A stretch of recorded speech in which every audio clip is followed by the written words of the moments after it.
There we go. Done.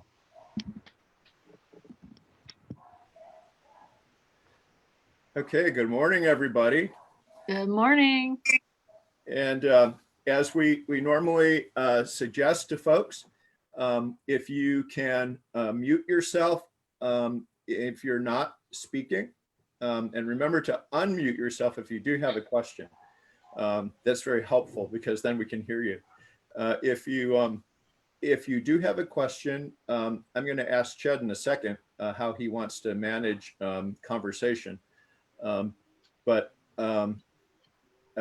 keep yourself muted until such times as you have a question, and then either probably the using the raise your hand feature is the best one, because that one we can see really easily. Or if you can't figure that out, simply literally raise your hand on the screen. The problem with that is that I can't see you all today because we're doing share screen. And so I have a limited viewing capability. So it's probably better to raise your hand. And I think Victor can also help us out with monitoring folks who want to say something. I certainly can. Great. All right. So the other thing too, as we often say, is if you are working on a computer versus a phone or an iPad or a Kindle, the space bar allows you to temporarily unmute. It's the easiest way to unmute if you're working with the computer. So we often talk about that as well. Well, today we have the great good fortune and the pleasure to welcome back again to St. John's, Ched Myers. Last time, Ched, you were in our parish hall. Today you're in a Zoom call. So it's a little bit different, but you're still here with us digitally. We always try to say that we don't use the term virtual. We use the term digital because it's just as real as if we were in person. We are not physically present with each other, but we are truly and really present with each other. So that's who we have with us today. Ched Myers is the author. The first time I heard of Ched Myers was reading his remarkable and magisterial commentary on the Gospel of Mark called The Binding of the Strong Man. One of the most thorough critical commentaries on Mark's Gospel that I think exists in relatively modern times. Even though one might not agree with all of his conclusions, it certainly is a great book and really is thought-provoking, and many other works as well. I'm going to give you the opportunity, Ched, to introduce yourself in any ways that you want to say. But you're not only a scholar, you're also an activist, which I think is a magnificent combination, especially with regard to creation care issues, and you're also part of the Bartimaeus Cooperative, and you might say maybe something a little bit about that too. But with no further ado, I want to turn it over to Ched now for our time together. Thank you, Mark, and thanks, Victor, for running the magic behind the curtain.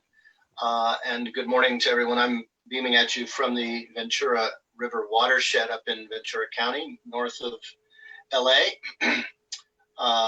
which is our home base. I think how we're going to do this is it's just easier for me to run through the content, and then I'll stop the screen share and get a chance to see some of your faces. Right at the moment, I'm operating two screens, so we'll save the Q&A for the end.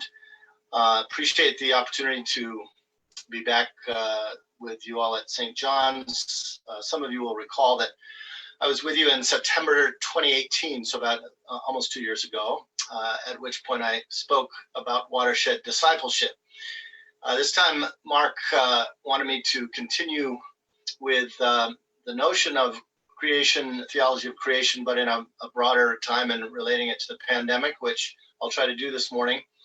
I've changed the theme a little bit from what I told Mark earlier, since we talked a lot about water in September 2018. I want to try to address the broader question a little bit here. So here's what I want to do. When it comes to a biblical theology of creation, we need to be clear that the ancient writers were reflecting on creation from amidst a social and political crisis. Their stories were not forged in privileged insulation from violence and oppression, as is so much white creation spirituality these days. Rather, the biblical writers composed from exile after the destruction of their nation. So we can't speak about creation biblically without also speaking about social crises, which is certainly appropriate to the moment that we are in. So this is what I'd like to try to cover this morning. It'll be a broad brush covering a lot of ground. So I'm hoping that some of you might be able to come back to the recording afterwards if you missed some of it. Those of you who recall our conversation about watershed discipleship will remember that phrase is a triple entendre. The first meaning recognizes that we are in a watershed historical moment of crisis, which demands that environmental and social justice and sustainability be integral to everything we do as Christians and as citizen inhabitants of specific places. Obviously, this crisis is closer to the surface recently with the widespread protests across the US and beyond after the police murder of George Floyd in Minneapolis last month, almost exactly a month ago now. It's not, unfortunately, the first time that we've seen Los Angeles burn because of rage against police brutality. Perhaps some of you remember 1992, or perhaps even 1965. I was in LA in both cases. The truth is, past and present issues of justice for Black lives continue to haunt our body politic. The ongoing legacy of American apartheid that manifests in current disparities in healthcare and economic opportunity, which have been so dramatically revealed by the COVID pandemic. That's why Pastor Raphael Warnock of Atlanta's famous Ebenezer Baptist Church, the pulpit where Martin Luther King Jr. served back in the day, recently called the pandemic a double virus, the virus of COVID-19 and 1619. Obviously referring to the disease of racism that landed on the shores of America with the first slave ship 401 years ago. The second meaning of watershed discipleship also acknowledges the bioregional locus of an incarnational following of Jesus. That is to say, our discipleship and the life of the local church inescapably takes place in a watershed local context, which means that our politics are always local. And I presume that at St. John's, you've all been reflecting on how you are working for Black lives to matter right there in Los Angeles. The fact is, working for creation and working for racial and economic justice are not different things. I really like how Adrienne Marie Brown puts it here. And the wake-up call, things are not getting worse, they're getting uncovered. The wake-up call has been ringing since 1619. Actually, I'll argue this morning it's been ringing since the 6th century before the Common Era. So as Brown puts it, let's hold each other tight and take this morning a deep dive into uncovering the roots of our crisis, because that is what a biblical theology of creation does. Let's begin at the beginning. Origin stories matter. Our relationships with one another, with God, and with the earth are deeply shaped by such stories. Now, for most of human history on the planet, the various myths about the beginning shared a great deal in common. They told diverse stories, but they all had to do with how God or the gods placed human beings in a created world for vocational purposes. For millennia, these origin stories stressed a relationship between humans and the earth that was purposeful and respectful, from indigenous tales of emergence to high religious drama. But those stories began to change with the rise of first imperial city-states around the 5th millennium before the Common Era. Then the stories began to narrate conflicts and greed and punishment and conspiracies by gods on high to ensure that human beings would be their slaves. You see, origin stories matter, and they always reflect social systems. Our Genesis story was composed from several earlier sources during Israel's captivity in Babylon, and it explicitly contradicts the Babylonian Atrahasis saga, which was both a creation and a flood story. Genesis has functioned, obviously, to shape culture and identity throughout Christendom for the last 1,500 years, for good and for ill, but it has been taken out of its original context, as we'll see in a moment. But let's face it, the Genesis story is not our operative origin story in our culture anymore, not by a long shot. With the rise of Western modernity, powerful Enlightenment ideologies of capitalism and rationalism first challenged and then deconstructed and eventually eclipsed the biblical traditions, replacing them with the heroic myth of progress. Bronowski's famous trope, the ascent of man, is our official civilizational story today. It's mediated in myriad ways through discourses of science and popular culture. In this origin story, in the beginning was a natural world that was hostile and dangerous and defined by scarcity. Human beings who lived within that natural world were primitive and unproductive and frankly uninteresting. The task of human ingenuity was to ascend, to conquer nature so it would serve our needs alone.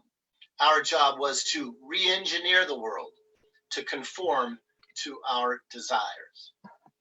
The story of progress is a tale with a narcissistic plot in which is fundamentalist. The human journey dawned in a wilderness world characterized only by a struggle for survival.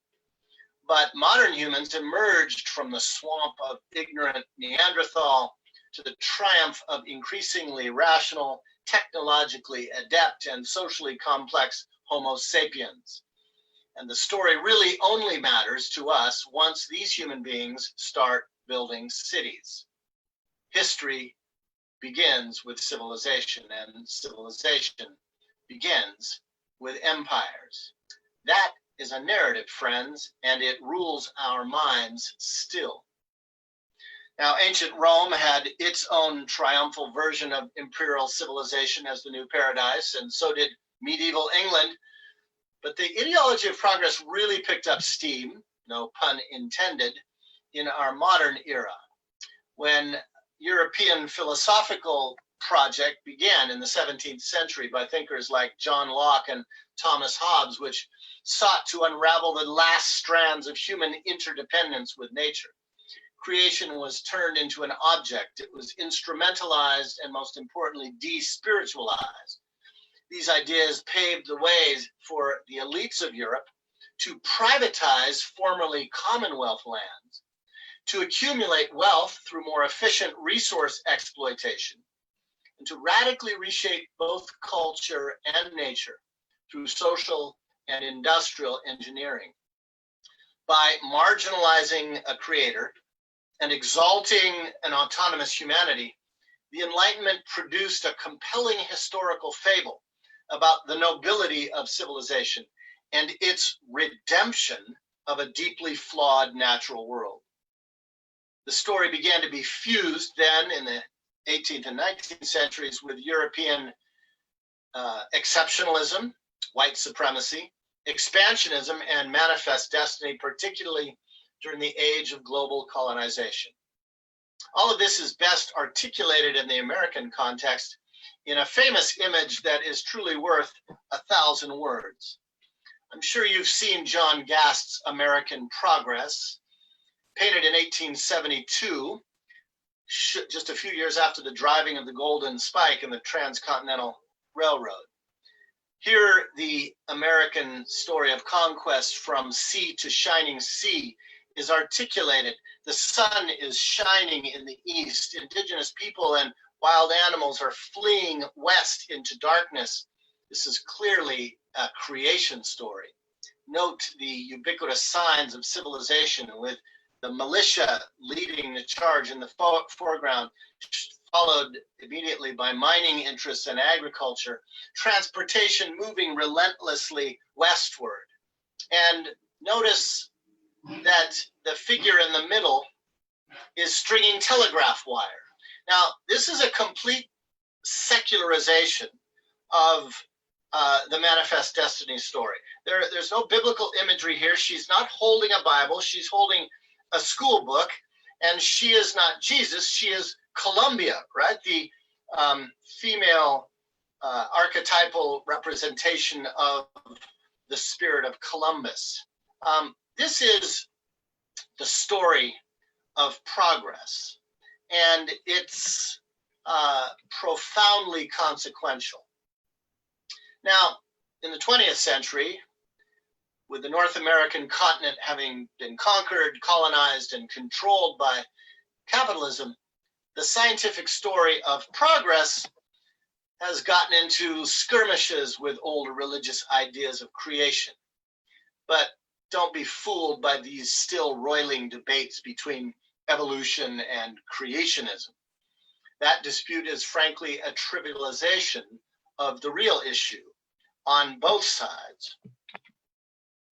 The conservative movement keeps blaming Darwinism for our religious ills, but ironically, those same conservatives have thoroughly embraced the bastard child of Darwinism, namely social Darwinism. It was Herbert Spencer who, at the end of the 19th century, not Darwin, coined the phrase survival of the fittest. You see, social Darwinism offered a perfect moral justification for America's Gilded Age, when robber barons controlled much of American industry. The gap between rich and poor turned into a chasm. Urban slums festered, and the wealthy bought off politicians. This milieu allowed somebody like John D. Rockefeller, for example, to claim that the fortune he had accumulated through the giant Standard Oil Trust was, quote, merely a survival of the fittest, the working out of a law of nature and of God. So you see the persistence of the old imperial origin story. The many must serve the few on high.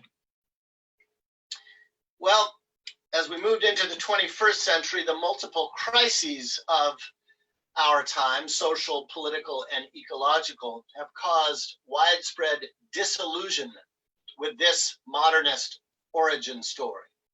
And if in the 19th century the grand myths were communicated in paintings, for us this disillusionment is reflected in modern, particularly apocalyptic and dystopian films.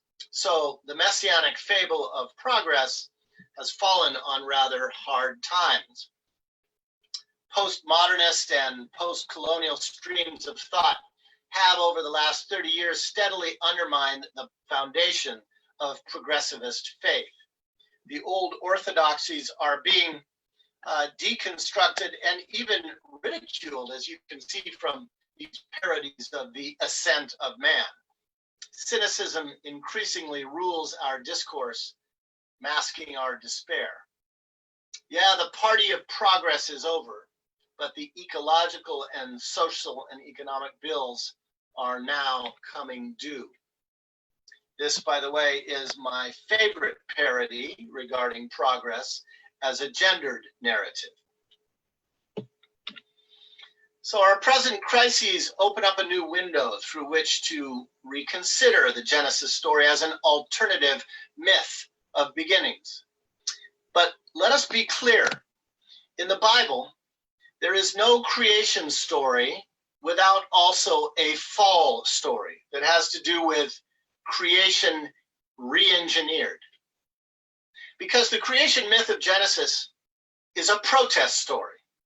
It's a polemic against ancient Babylonians and all imperial structures that exploit creation and people.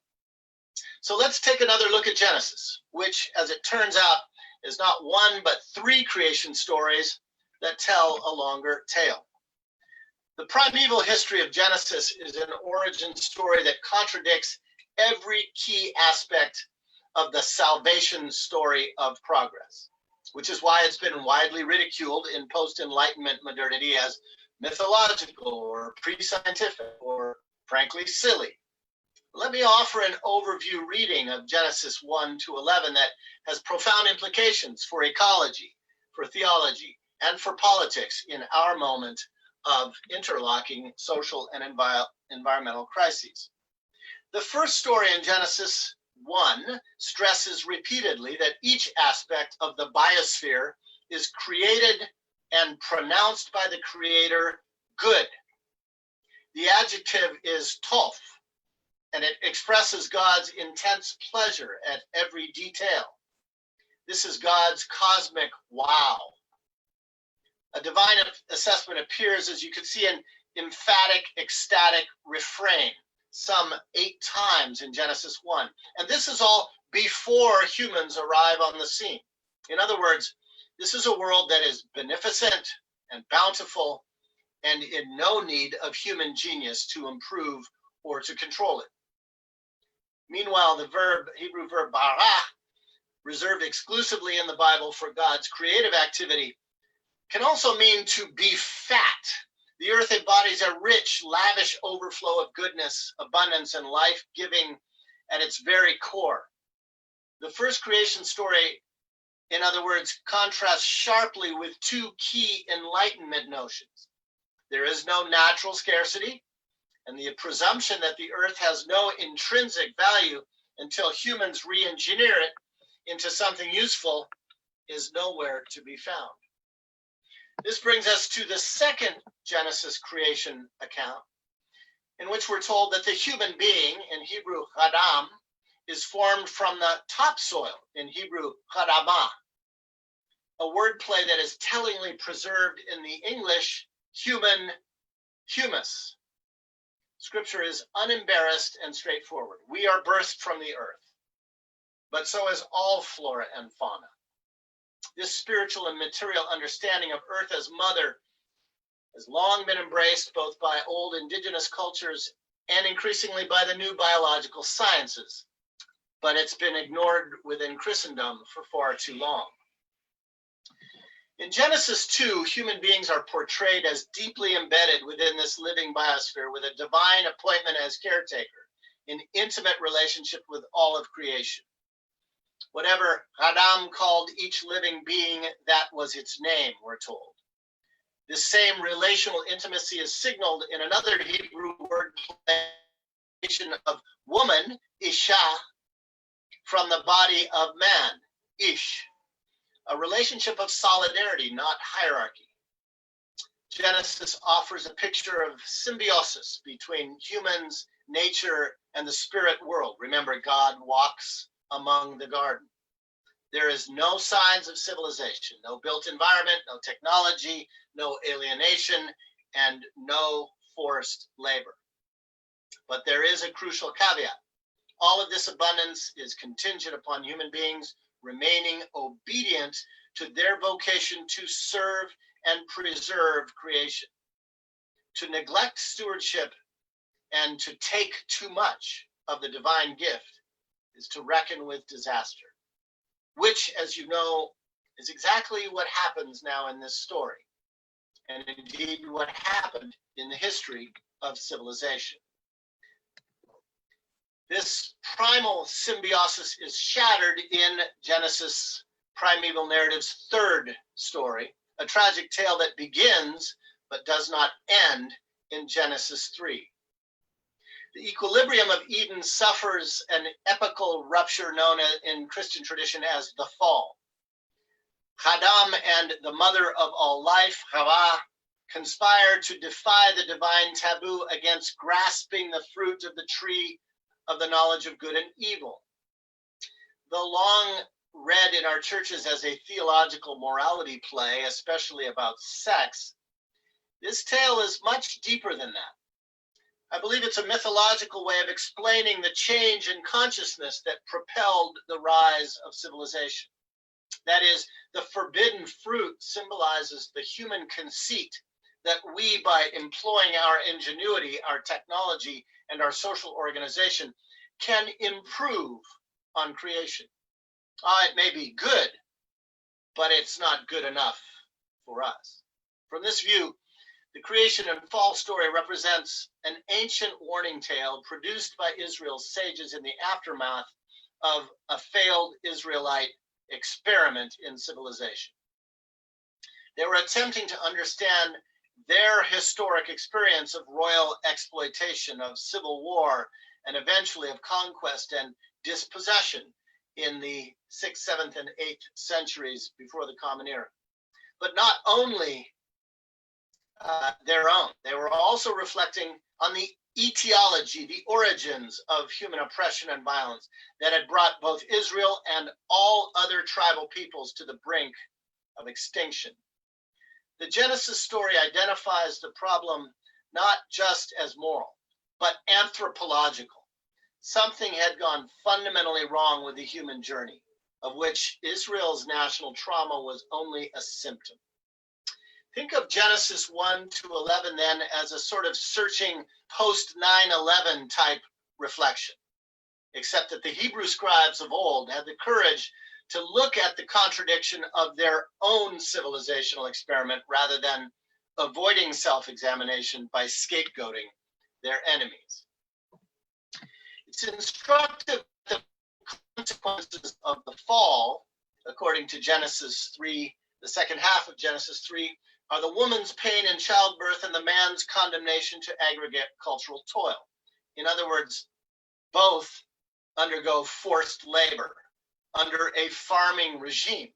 The woman must bear more and more children, while Adam must struggle with the Hadamah that is no longer a gift, but increasingly a curse. There's both political and historical memory operating here about how the original abundance of free hunter-gatherer horticulturists had been lost.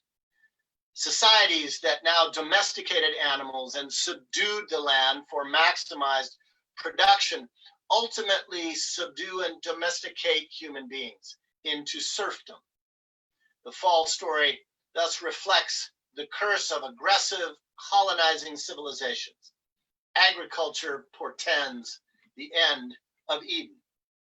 This is further underlined by the dramatic scene in Genesis, the archetypal story of Cain and Abel.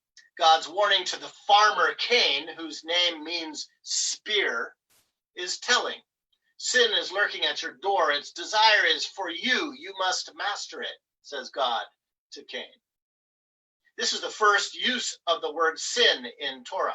It implies that there is now a power loose in the world that is predatory and addictive, which humans must recognize and resist. Abel, on the other hand, symbolizes the remnant of the older, not yet fully domesticated lifeways. He's a pastoralist, a nomadic forager. He lives with animals outside the village. He seems to enjoy God's favor. The very first murder in this story takes place in a field, the farmer's domain. In Genesis 4:10, it articulates further human alienation from the earth. The blood, dam, of your brother cries out from the ground, Adama. For a second time, God pronounces that the natural fertility of the creation has been and will be compromised by the farmer's presumption over life. And again, the consequence is exile for a second time, intensified now. Cain becomes a wanderer and a fugitive in the earth. Genesis 4:14. As Wendell Berry often points out, industrial agriculture, in contrast to local horticulture, has no sense of home, wanders the world eager to exploit its advantage, displacing and destroying people of place. The traumatized Cain's survival strategy is to build the first city, which, as Jacques Ellul long pointed out, deepens the trajectory of the fall. Cain names the first city after his son Enoch, whose name means recreation, re-engineering, chanach. The vocation of the city indeed seeks a new beginning, to re-engineer all of life according to the dictates of anthropocentric civilization. And within 4 generations, we're told that the progeny of Cain's project, Lamech, vows the politics of massive retaliation to every opponent. Lamech is the prototypical great man, a literal translation of the Sumerian word for king, Lugal. His boast has been repeated by emperors throughout history. The same spirit moved the king of Babylon to strike his people with unceasing blows and rule the nations in anger with unrelenting persecution, as Isaiah put it in Isaiah 14:6. Indeed, we're told the earth is filled with violence, Genesis 6:11. This is attributed to the rise of the Nephilim, an untranslatable Hebrew moniker sometimes rendered as giants in the earth. These beings are clearly identified as mighty warriors in Genesis 6:4. It's a strange term that appears again in the report of Israelite spies dispatched by Moses to do reconnaissance on the fortified cities of Canaan in Numbers 13. The people that we saw in it are of great size, they say. There we saw the Nephilim, and we seemed like grasshoppers to them. The Nephilim of Genesis 6 seem to symbolize the warrior classes that had come to dominate the ancient Near East with the rise of the great city-states. So begins the longest war in history, in which relentlessly expanding civilizations conquer and exploit the earth and all who try to live symbiotically with her. It's a war that continues to our day. Domestication gives rise to agricultural states, gives rise to violent expansion, gives rise to empire. No wonder that only 6 chapters into the Genesis story, the Creator is having second thoughts about having made the world. Of course, there's a great divine countermeasure that takes place at this point in the story, that being, of course, God's commission to Noah to preserve life from a flood meant to halt this spiral of violence. Note that only living things are taken aboard this ark, both plants and animals. No artifacts of civilization. Noah's project results in a renewed covenant with all living things, the famous rainbow sign. Again, a covenant that's made not exclusively with humans, and certainly not with human civilization, but with all living beings. The heart of this new covenant is to reestablish respect for life, all of life. Nevertheless, on the heels of this new covenant comes a sinister genealogy of empire in Genesis 10. We might call this a resurgence of the virus. These new city-states seem to give birth to one another, and they seem to spring from the seed of the Nephilim. After all, we're told that their greatest offspring is the mythical Nimrod, the great hunter, a reference to the powerful Mesopotamian city-state of Nimrud. Empires are, in other words, innately predatory. As one scholar concludes, in a very real sense, true warfare may be viewed as the most important social consequence of the agricultural revolution. So history, as we think of it, commences with the rise of the first civilization around the 5th millennium before the Common Era, recognizable to us by their concentrated populations, their official religious cults, their city-state organizations, their standing armies, their hierarchical politics, their surplus economies, and their profound separation from nature. All peoples who lived prior to or outside this paradigm are dismissed as prehistoric. It is the civilized who have forged order out of nature's chaos, and the earth and its resources exist to satiate the needs and desires of the elites who run this project. It happened first in Mesopotamia and then in Egypt, where delta waterways were harnessed for irrigated farming. And the Semitic tribes of Palestine, of whom the Hebrews were one, had front row seats to this unfolding drama, and they were among its first victims, which suggests that the old traditions that lie behind the Genesis narrative were perhaps the world's first literature of resistance to civilization. As you know, the account concludes with the archetypal summary tale that takes place on the plain of Shinar, aka Babylon, in Genesis 10 and 11, symbolizing the Fertile Crescent.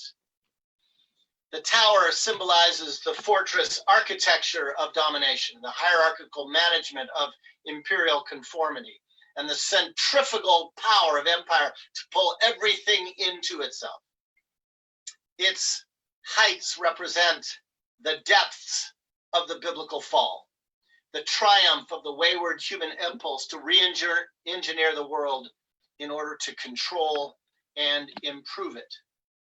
The towers, citadels of fortress cities, appear frequently in Scripture as the target of prophetic denunciation, as you can see here in Isaiah 2, or again in Ezekiel 31. This primal struggle against empire would inform Israel's prophetic tradition, in which every kingdom is compared to Babel and is promised the same fate. The Genesis story of creation and fall contradicts the modern fantasy of progress at every important point. Civilization is not ascent, but descent into madness. Human beings were not destined for the city, but took a fateful wrong turn, which has now become an endgame. The lesson of all this is that we must repent, which is to say, to turn around from this disastrous historic direction. Specifically, Genesis 11 is a thinly veiled parody of Mesopotamian ziggurats. Babel is another Hebrew wordplay. Balal means to confuse, while in Akkadian, Babelu means the gate of the gods, an allusion to the top of the ziggurat where the emperor communed with his imperial gods. In other words, the Hebrews believed that the imperial peoples were deeply, deeply confused. Now, these towers claim to reach the heavens, but Genesis 11 is a satire because God must come down to investigate them. In the face of Babel's aspiration to omnipotence, the divine council recommends deconstruction of imperial monoculture in favor of the original vision of a dispersed, tribally diverse humanity. Imperial centripetality is deconstructed by divine centrifugality, a fleeing to the margins. The divinely endorsed counter strategy is that humans reconceive of themselves living in small scattered groups on the land.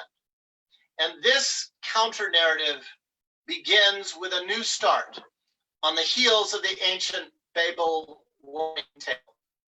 Abram is called by Yahweh. There we go. Abram is called by Yahweh out of Mesopotamia and journeys to the marginal desert lands of Palestine. He is the first believer to go feral from civilization in order to serve Creator. This is the first chapter of the counter story of liberation in the Bible, which will continue through the Exodus story and through the prophets and on into the New Testament. To underline this movement, it is a return to the old ways of symbiosis with nature. Abram's first encounter with God occurs under an oak tree in Genesis 12. The Hebrew Elon More means teacher or oracle giver. That is, Abram begins anew under this tree of life, this axis mundi, this teaching tree. Here he pitches his nomad's tents. Here God first tells Abram about his future on the land. And it is here that Abram builds the first altar in the Bible. So does Abram's oak tree mediate the first divine instruction on how to recreate human identity outside of civilization and its discontents. Similar instructions will later come to Moses on a mountaintop, and the people will take refuge in the wilderness. And the prophets will renew this vision in the wilderness. And Jesus will renew this vision in the wilderness. Well, that's quite a story, quite a saga. And what I'd like to do is conclude with two brief exercises with you, a way of living into the third iteration of watershed discipleship, which means to become a disciple of our bioregion, to learn it enough to know it, and enough to love it, enough to save it. Now, up here in Ventura County, we've observed that for the past 10 years, we celebrate the solstice in a Christian liturgical tradition. And I want to gain a little bit of that spirit of Abraham under the teaching tree as the seed of liberation in our counter origin story of Genesis.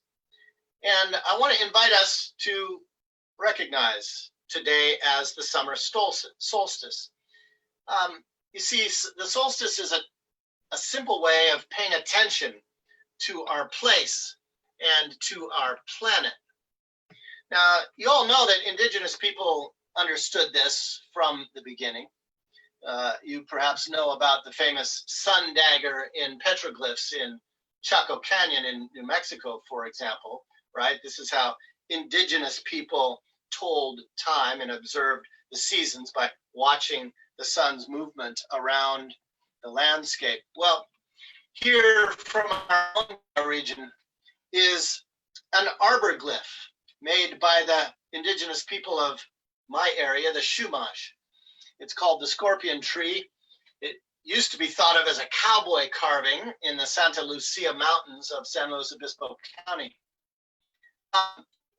Turns out that this 6-foot tall tree resembles other Chumash rock paintings in other parts of the Central Coast, some of which were known to keep track of important time and dates.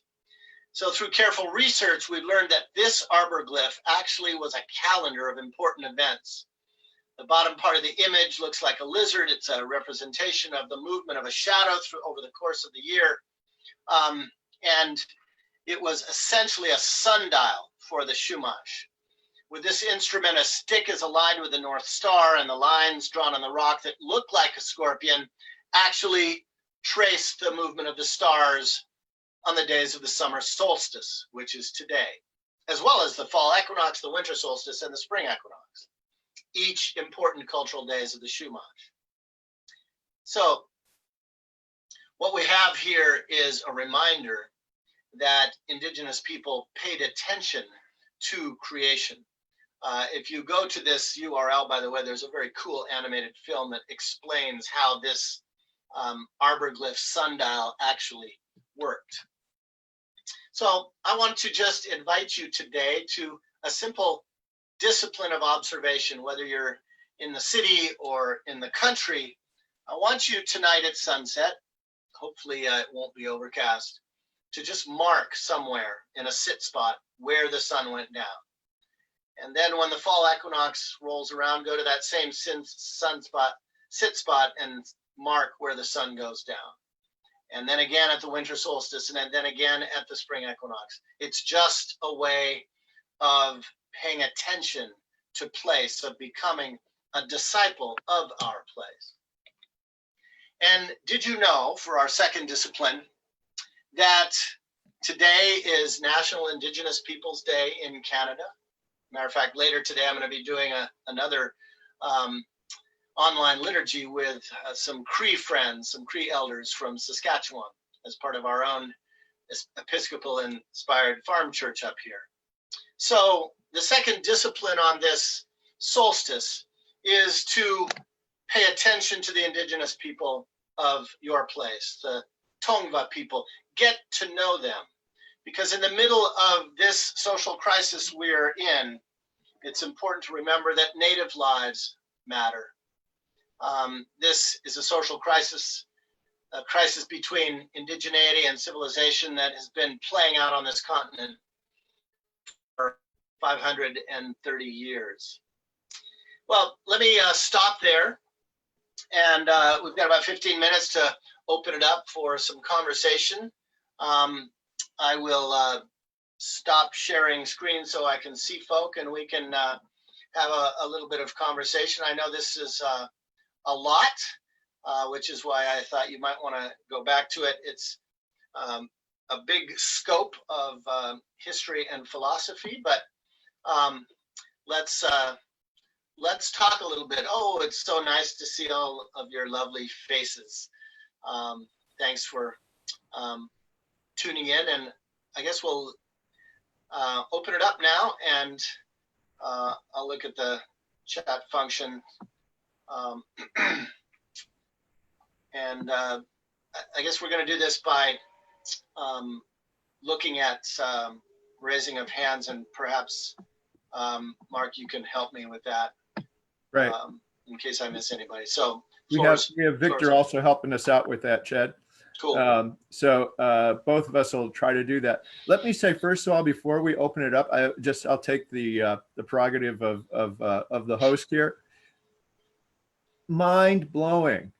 This was just amazing. I mean, I don't think there was much of it that I didn't know before from current Old Testament scholarship or Hebrew Bible scholarship, but the way you put all that together was like incredible. I just am like mind blown by it, and I will say that. And I'm not being overly effusive. I really think that's true. And thank you so much for this. And with that, I'll turn it over to other folks who might want to make some observations or ask questions. Yeah, well, as you're mulling it over, it's been a project. Rereading Genesis 1 to 11 has been a project I've been engaged in for about 30 years, and it really arose out of the crisis of the first, or I should say the second LA uprising of 1992, and the quincentenary of 1991, and the beginnings of consciousness around global climate catastrophe. And it's clear, I think, to all of us that we need some new stories to operate by, and sometimes our best new stories are our best old stories. So what do y'all think? Eric Knudsen, we're going to call on you first, my man. Hello, everyone. Hello, Chad. Thanks for joining us this morning. I really appreciate your talk. You enjoying the outdoors there on your deck or something? Yes, I am. I should rotate the camera. It's nice here. If overcast, so I don't know about the solstice ceremony later. If we consider the Bible story a critique of like a feudal culture, if we consider capitalism then to be kind of like feudalism 2.0 with some new features, most of which are probably not good, what would you consider to be a Christian response to capitalism specifically? Well, of course, that's the big question. The $64 million question, to use a capitalist metaphor. And I don't think there's any easy answer or soundbite. I'm not an ideologue, so I don't think there's 3 easy steps for deconstructing. What I do think is we've got to be radical, and what I understand that to mean is to go back to the roots, to try to look at the roots of our current crises, not just their symptoms, and then to look at the roots of our traditions to see if there's any wisdom that we overlooked. So obviously, as you can tell from this very brief thumbnail sketch presentation, I think a re-engagement with indigenous roots and indigenous communities that have survived is part of the answer to that question. Indigenous culture reflected an economic way of being. It just happened to be a very different way of being. What can we learn from those life ways? How are some of these different ways of being, these relational economics, being experimented with today? This, of course, is something that's happening all over North America and all over the world as people are trying to reconsider how we exchange things, how we labor together, how we work the land, how we make things, how we consume things and produce things. So I think it's all hands on deck to try to be creative about this. Also, it's, as you know, I think a return to bioregional literacy, both as an economic imperative as well as a spiritual imperative or an ecological one, is part of the response. I don't think there's any blueprint. I think we are having to name the problems and resist the most dramatic symptoms, even as we try to reconstruct things. Right now, we're in the middle of a dramatic example of how popular discontent can not only fuel resistance, but also help us think outside the box. Who of us on this call would have imagined a month ago that we'd be having a public conversation about defunding the police, right? And yet, here we are having that conversation. We don't know what's going to happen out of it, but it goes to show that humans are resilient and that we can push and we can reimagine things. And I personally believe that these old biblical stories are very key to helping reanimate our social and political imaginations in the midst of this crisis. So anyway, those are a few thoughts, Eric. Who else wants to jump in? Bill Brock, you had your hand raised next, my man. You can unmute yourself and ask a question. Yes. First of all, thank you so much. I thoroughly enjoyed that. I got so much out of that, and it was humbling, I must say. My practice is I'm an almost complete New Testament Christian, even more specifically a gospel Christian, and even more specifically, really a red letter Christian. And so I sort of take the Old Testament somewhat for granted, and have been, frankly, I think, avoiding a lot of it based on embarrassment from a sort of surface reading of what it seems to say in a lot of places. And I muted my camera so I could take down my Bible. So I'm going to start looking through the New Testament again based on this discussion. So thank you. I just wanted to comment. I was really struck at the beginning of your talk, this idea, sort of from the Greeks, ancient Greeks, of humanity serving the gods, and how that was sort of usurped by powerful humans. It's like, now we'll put ourselves in the place of God, and these underlings of humanity will serve us. And how in a way, when Christ came, that idea was turned on its head of God actually serving humankind. We had a servant God, which humanity has used now to its, again, nefarious purposes of that. Well, that means then that our entire creation is here for us to consume, to use. And it seems like the spiritual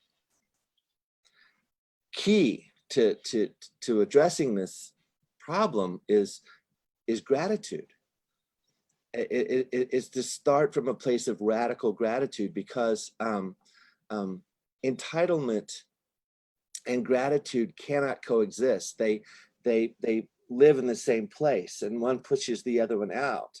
And I think humanity has come, even the most sort of liberal-minded among us, have this sort of unconscious attitude of entitlement on some level, like I'm entitled to any of this, rather than to view the entire creation strictly as gift, and your talk just really brought a lot of that up in my mind. And I just want to thank you again for sort of exciting my aging brains into looking at things in a new way. Thank you. Yeah, well, thanks. And you are not alone among Christians to feel alienated from the left side of the Bible. But I would argue we really can't understand Jesus if we don't understand the wilderness prophets, and we can't understand the wilderness prophets unless we understand the radical roots, such as the Genesis story. So there's reason for us to build our biblical literacy. Well, speaking of entitlement and white male entitlement, how about we have some others than white males chime in here?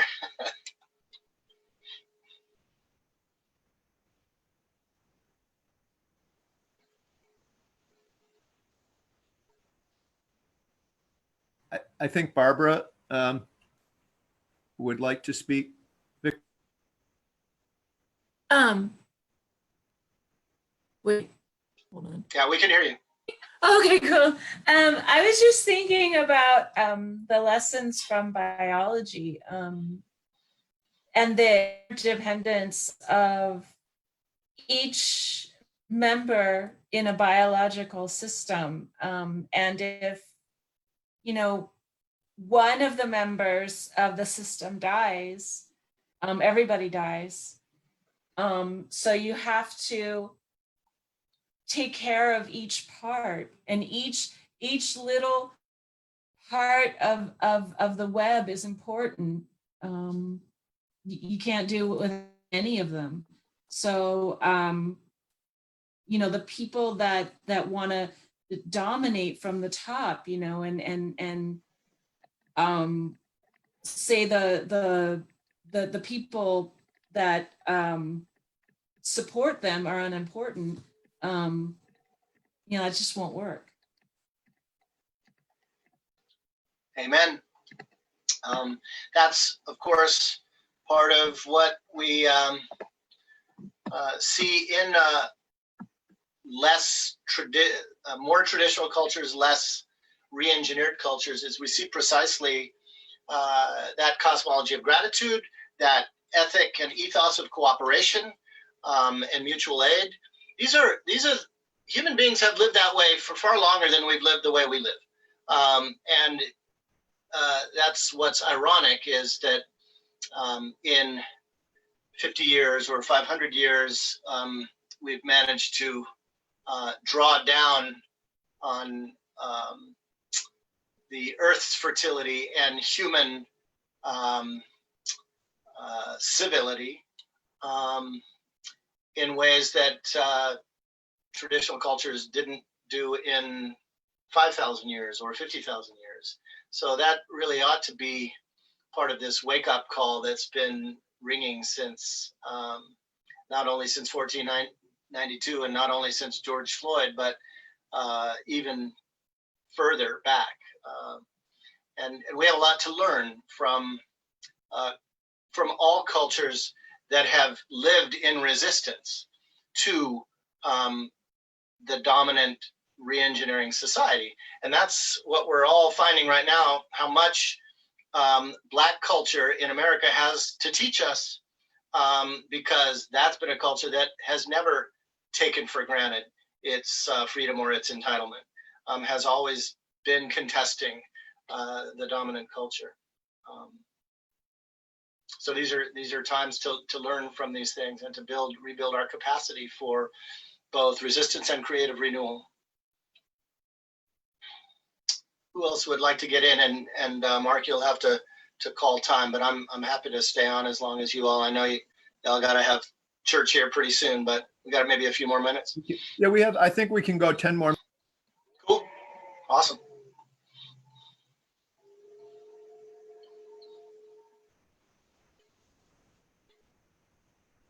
The floor is open, folks. I know these are big ideas that we've been extracting from that old story, but I hope it stimulates the juices. And I hope you see a lot of resonance with the crises that we ourselves are in right now. I can see lots of folks here who I would love to hear their point of view on that. I'd love to hear you all speak your Okay, Martha, go for it. Well, first I'd like to say I really enjoyed and appreciated your presentation. And in some ways, it was kind of reinforcing some of the things I felt for some time. That one of the problems that I personally see in our society is that, given that the hierarchy, that some have things and others have very little, that our biggest problem is that there's a fight over the resources. And the thing that upsets me is that it's been remorphed into a fight between the poor people over the resources. Mm. And whenever there's a possibility of some kind of alliance, something happens to dissipate it or the process. And I think one of the things that happened with Barack Obama's election was that he pulled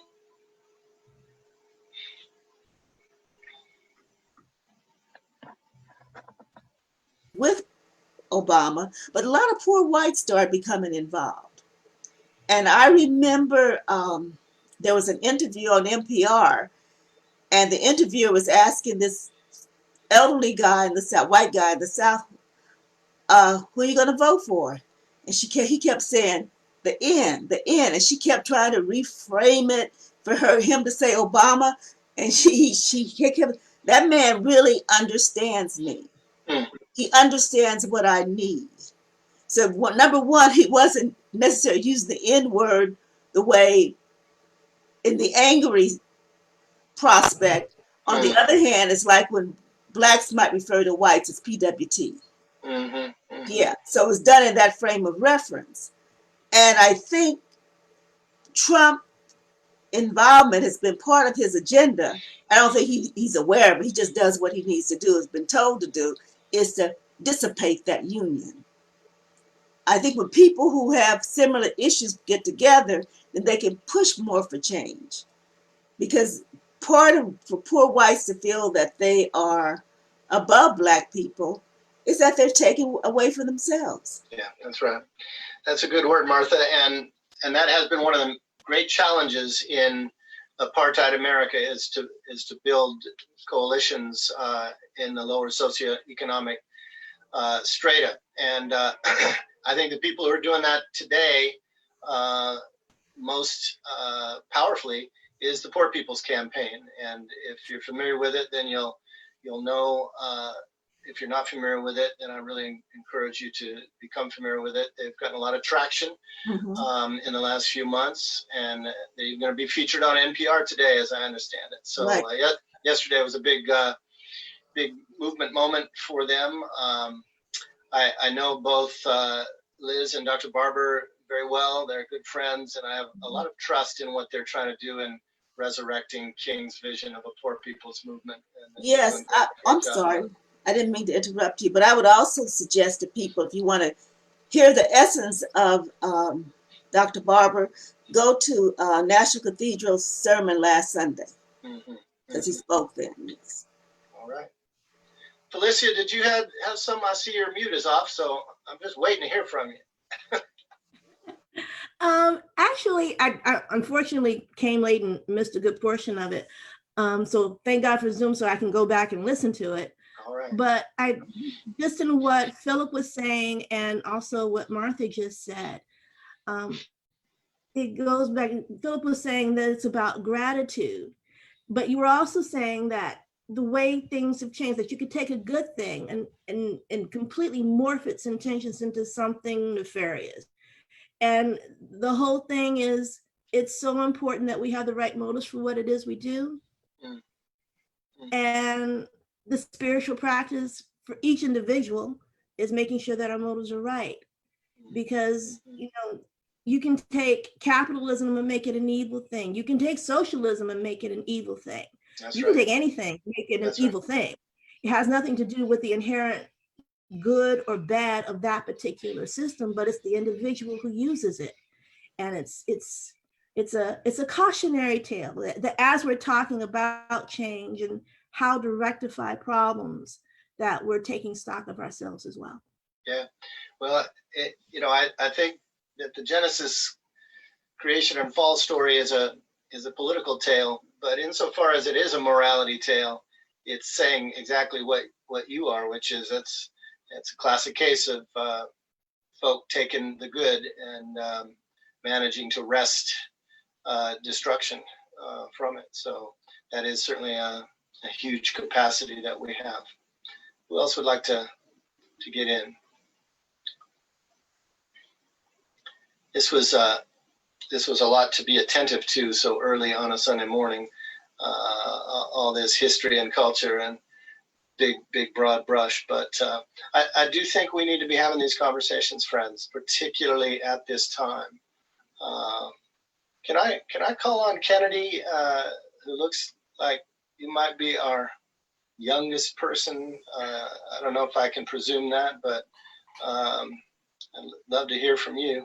Yeah, I think I will definitely be rewatching the recording of this because it was so rich. And personally, I didn't grow up in studying the Bible very much. Like I had kind of a very surface level look at it. So since becoming part of St. John's a few years ago, I've really, I think I've studied the Bible more than I did before, but I still have a lot to come with that.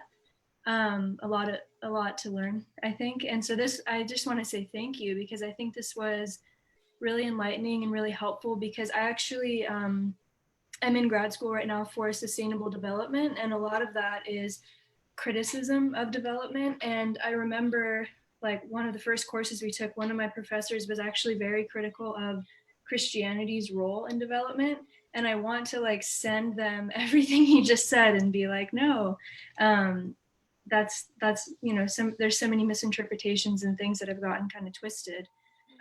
So I think right now I'm just kind of still digesting everything that you said, but I think it's really helpful to hear you talk about this. And I think it's also very important, especially as you mentioned right now with all of the kind of social issues that are coming to the surface with COVID-19 and with, you know, racial issues. So yeah, this was very, very rich. So thank you. Well, thank you. And just so you know, I didn't grow up with the Bible either. And I think sometimes coming at it fresh, as opposed to being captive to all the tapes playing in our heads and what it is supposed to mean, sometimes helps revive our political imagination. So thanks all for your attentiveness. And I do want to close, if I could, by just sharing the screen one more time to reiterate something that Adrienne Marie Brown said, which is things are not getting worse, they're getting uncovered. I think that's really important to remember right now, and to hold on to each other and continue to keep pulling back the veil. Rereading our sacred scripture is just one way of pulling back the veil. So whether we're in the streets or in the sanctuary or an online sanctuary like this, or whether we're having our little online seminary class like we did this morning, we need all hands on deck in this moment. And I'm very glad to have shared a few moments with you. So let's keep uncovering stuff and see if we can't figure out a better way to be together. Over to you, Mark. Jed, I think it's interesting to note that the Greek word for uncovered is apocalypsis. That's right. And so we are in an apocalyptic moment in that regard. And I think, you know, maybe at another time we might have a conversation about how all of these things are part of a greater sense of principalities and powers, as the New Testament talks about it, and the ways in which the imperial narrative gains power by how many people are part of it, and the force of all of that power that speaks against the biblical vision,